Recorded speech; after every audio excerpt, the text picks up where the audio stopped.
Assalamualaikum warahmatullahi wabarakatuh. Kami dari kelompok 3 akan mempresentasikan materi kami, yakni asal mula kehidupan atau teori evolusi, bumi dan alam semesta. Presentasi ini diajukan untuk memenuhi tugas mata kuliah ilmu alamiah dan budaya dasar. Baiklah, langsung saja. Yang pertama akan dibacakan oleh Khairul Naldi, yang kedua akan dijelaskan oleh saya sendiri, dan yang ketiga akan dijelaskan oleh Santika Karyani. Asal mula kehidupan atau teori evolusi. Nah, apa sih evolusi itu? Evolusi merupakan cabang biologi yang di dalamnya mempelajari tentang asal-usul dan sejarah makhluk hidup, serta hubungan genetik antara makhluk hidup satu dengan makhluk hidup lainnya. Evolusi diartikan sebagai perubahan yang dialami secara perlahan dan dalam jangka waktu yang lama. Secara umum, evolusi adalah tentang perubahan dalam populasi, spesies, atau kelompok spesies. Evolusi terjadi karena keragaman populasi, akibat frekuensi sifat terwariskan yang muncul dari satu generasi ke generasi berikutnya. Keanekaragaman makhluk hidup terjadi karena adanya mekanisme evolusi. Pemikiran tentang adanya evolusi kehidupan didasarkan pada temuan adanya kemiripan antara spesies makhluk hidup. Nah, ada beberapa teori evolusi, antara lain yang pertama menurut Lamarck. Nah, menurut Lamarck, evolusi disebabkan karena adanya adaptasi. Contoh teori Lamarck yaitu awalnya jerapah disebut leher pendek, tapi karena lehernya terus-menerus menjulur untuk mendapatkan daun pohon yang tinggi, leher jerapah mulai menjadi panjang. Nah, leher panjang inilah yang diwariskan ke semua keturunannya. Baiklah, yang kedua yaitu menurut Darwin. Nah, menurut Darwin, evolusi disebabkan oleh seleksi alam. Contoh teori Darwin yaitu Darwin berpendapat bahwa jerapah pada awalnya bervariasi, ada yang berleher pendek dan ada yang berleher panjang. Nah, lewat proses seleksi alam inilah jerapah yang berleher pendek akhirnya punah dan hanya jerapah berleher panjanglah yang berhasil bertahan hidup dan bereproduksi hingga saat ini. Yang ketiga yaitu menurut Weismann. Nah, menurut Weismann, evolusi merupakan masalah genetika. Jadi, menurut Weismann, evolusi adalah seleksi alam terhadap faktor genetika. Contoh teori Weismann yaitu Weismann membuktikan teorinya dengan memakai tikus, di mana Weismann mengawinkan dua tikus yang masing-masing ekornya dipotong. Selanjutnya, anak-anak tikus yang sudah dewasa dipotong ekornya dan dikawinkan dengan sesamanya. Hasilnya, anak-anak tikus pun berekor. Weismann melakukan percobaan tersebut hingga 21 generasi tikus dan hasilnya pun tetap sama. Yang keempat, menurut De Vries. Nah, menurut De Vries, evolusi disebabkan oleh adanya mutasi gen. Contoh teori De Vries yaitu perubahan susunan DNA dapat menimbulkan sifat baru. Oke?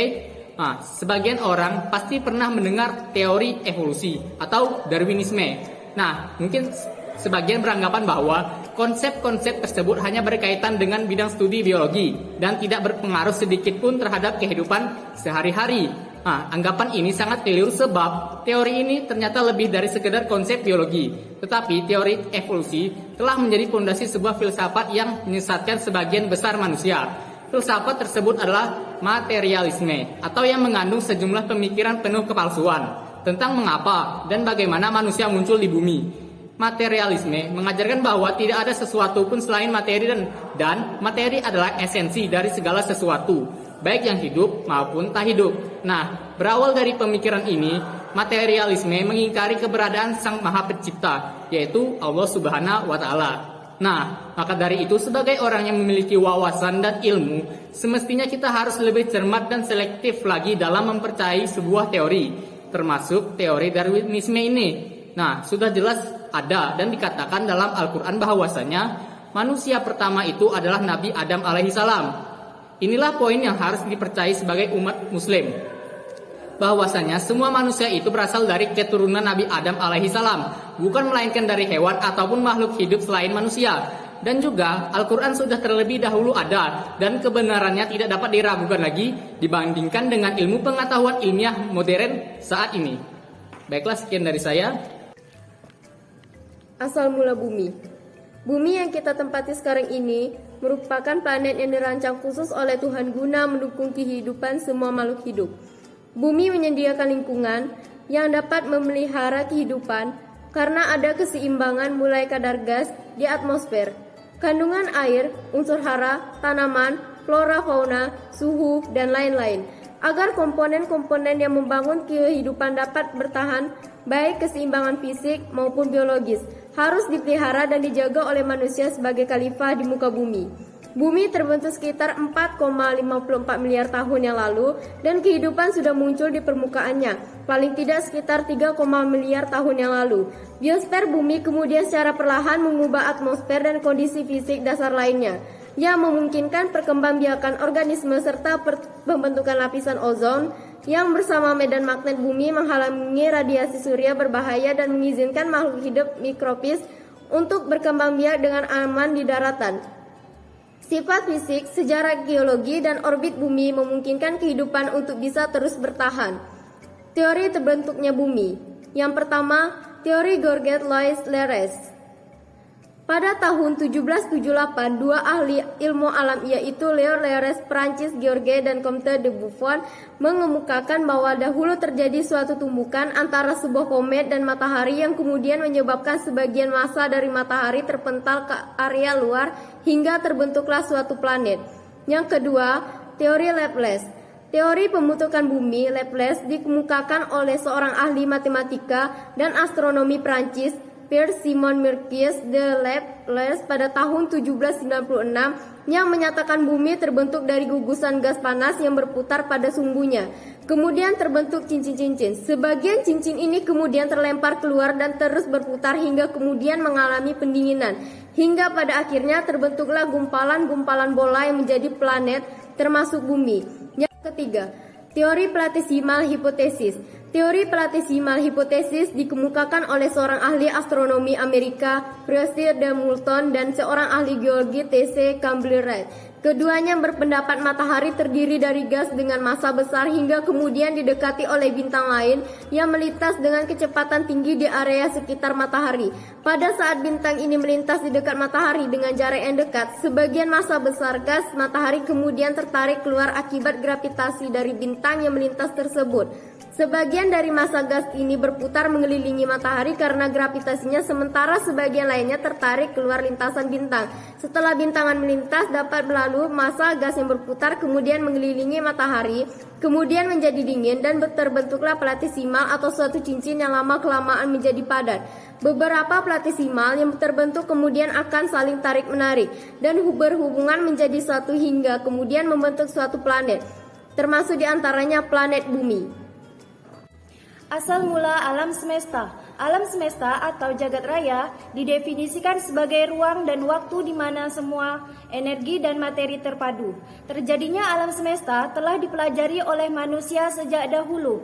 Dari waktu ke waktu, sejalan dengan perkembangan akal pikiran manusia yang diikuti oleh kemajuan teknologi, pandangan terhadap alam semesta semakin luas. Para ahli astronomi menggunakan istilah alam semesta dalam pengertian tentang ruang angkasa dan benda-benda langit yang ada di dalamnya. Teori terbentuknya alam semesta. Teori ledakan dahsyat Big Bang. The Big Bang merupakan salah satu teori tentang awal pembentukan jagat raya. Teori ini menyatakan bahwa semua materi di dalam alam semesta terpadatkan dalam massa satu titik yang mempunyai volume nol karena gaya gravitasinya sangat besar. Alam semesta yang ada sekarang muncul dari ledakan massa yang mempunyai volume nol tersebut.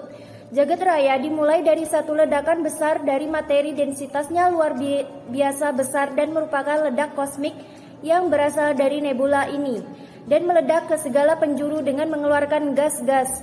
Gas-gas tersebut kemudian membentuk galaksi-galaksi, bintang-bintang, dan planet-planet.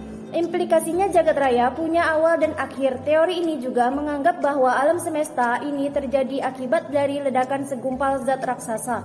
Dengan kata lain, bahwa alam semesta ini asalnya berupa satu benda raksasa saja, kemudian pecah akibat tenaga dalam di tengah-tengahnya sehingga pecah menjadi berkeping-keping. Kepingan-kepingan ini menjadi benda-benda alam. Teori ekspansi dan kontraksi.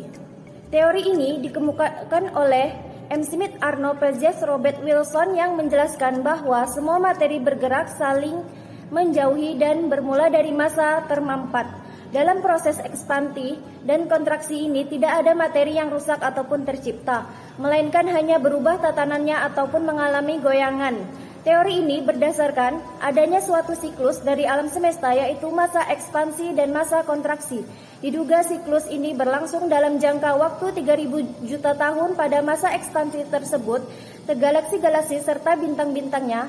Ekspansi tersebut didukung oleh adanya tenaga-tenaga yang bersumber dari reaksi inti hidrogen yang pada akhirnya membentuk berbagai unsur lain dan kompleks. Teori keadaan tetap, creatio continua. Teori ini dikemukakan oleh Frank Haley, Bendy, dan Gould. Mereka berpendapat bahwa alam semesta ini selamanya ada dan akan tetap ada. Dengan kata lain, alam semesta tidak pernah bermula dan tidak pernah berakhir. Pada setiap saat, ada partikel-partikel tersebut kemudian mengembun menjadi kabut-kabut spiral dengan bintang-bintang dan jasad-jasad alam semesta. Pengembangan ini akan mencapai titik batas kritik pada 10 miliar tahun lagi. Tetapi, dalam waktu 10 miliar ini akan dihasilkan kabut-kabut baru. Menurut teori ini, 90% materi alam semesta adalah oksigen. Dari hidrogen ini akan membentuk helium dan zat lainnya. Teori nebular. Hipotesis ini dikemukakan pertama kali oleh Laplace pada tahun 1796. Ia yakin bahwa sistem tata surya terbentuk dari kondensasi awan panas atau kabut gas yang sangat panas. Pada proses kondensasi tersebut ada sebagian yang terpisah dan merupakan cincin yang mengelilingi pusat. Bagian yang mengelilingi pusat itu dengan cara yang sama berkondensasi membentuk suatu formula yang serupa dengan terbentuknya matahari tadi. Setelah mendingin, benda-benda ini akan menjadi planet-planet seperti bumi dengan benda-benda yang mengelilinginya berupa satelit atau bulan. Sekian presentasi dari kelompok kami. Terima kasih atas perhatiannya. Wabillahi taufik wal hidayah. Wassalamualaikum warahmatullahi wabarakatuh.